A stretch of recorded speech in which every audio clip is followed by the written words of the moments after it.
Hello friend, সুচেতনা শিক্ষাতীর্থ চ্যানেলে সকলকে স্বাগত জানাই।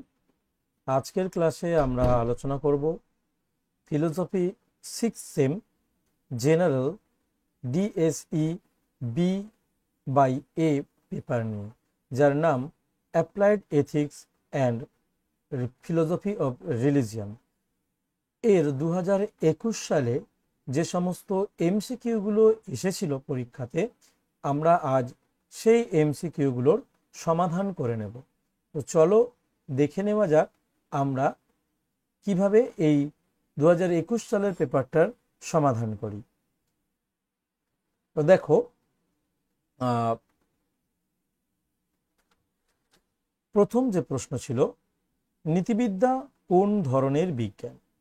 অবশ্যই নীতিবিদ্যা আদর্শনিষ্ঠ বিজ্ঞান। পরের প্রশ্ন,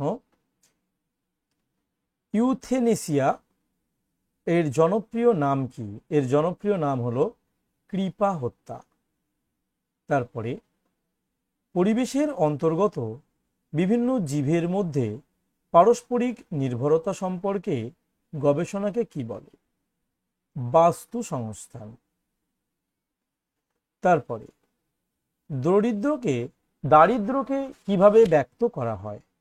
দারিদ্র্যকে আপেক্ষিক দারিদ্র্য আর চরম দারিদ্র্য দুটো হিসাবে ব্যবহার করা হয়, তাই এখানে অপশান দীর্ঘিটা ঠিক হবে।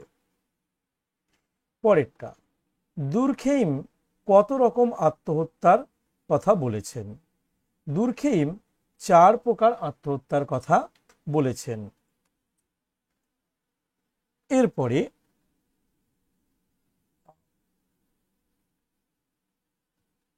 নিম্নোক্ত কোনটি ধর্মের অংশ নয়?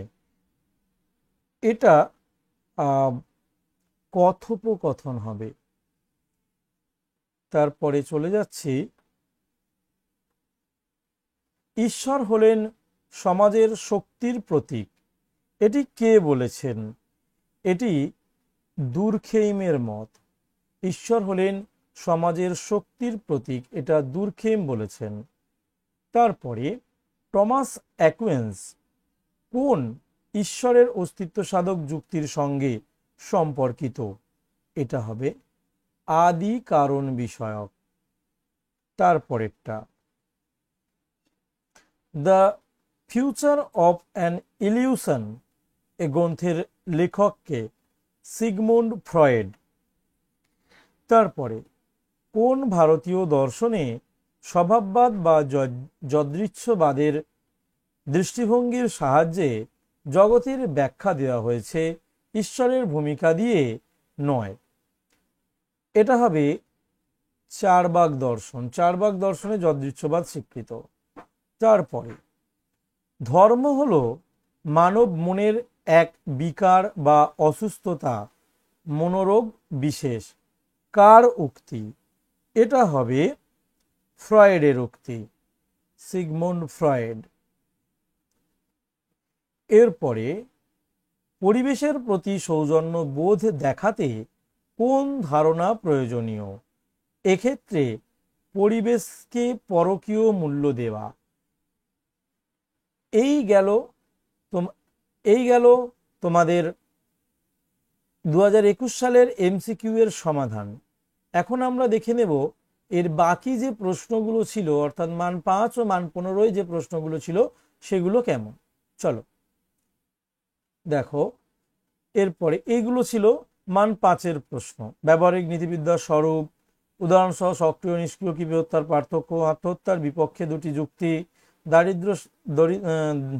দরিদ্রের সাহায্য করা বৃত্তিবানের নৈতিক কর্তব্য, গভীর ও অগভীর বাস্তুবিদ্যার মধ্যে পার্থক্য, ধর্মদর্শনের প্রধান আলোচ্য বিষয়, প্রাকৃতিক অমঙ্গল ও নৈতিক অমঙ্গলের পার্থক্য, ঈশ্বরের প্রতি অবিশ্বাস সম্পর্কে ফ্রয়েডের যুক্তি, এগুলো ছিল। এবং মান 15-তে ছিল আত্মহত্যা বলতে কি বোঝায়, আত্মহত্যা কি নৈতিক দিক থেকে গ্রহণযোগ্য, সবিচার ব্যাখ্যা করো। পরেরটা, দারিদ্র্য সম্পর্কে প্রাচুর্য ও নৈতিকতার ভূমিকা আলোচনা করো। ঈশ্বরের অস্তিত্ব প্রমাণে উদ্দেশ্যমূলক যুক্তিটির সবিচার ব্যাখ্যা করো। এছাড়া দুর্খেইম কিভাবে তার সমাজতাত্ত্বিক মতবাদে ঈশ্বরের অস্তিত্ব অস্বীকার করেন তা আলোচনা করো। এই হচ্ছে সালের প্রশ্নগুলো আমি সমস্ত দেখিয়ে দিলাম এবং 2021 সালের প্রশ্নগুলোর এমসিকিউগুলোর সমাধান আমরা করে দিলাম। ভালো লেগে থাকলে ভিডিওটি অবশ্যই বন্ধুদের সাথে শেয়ার করবে। সকলকে ধন্যবাদ ভিডিওটি শেষ পর্যন্ত দেখার জন্য।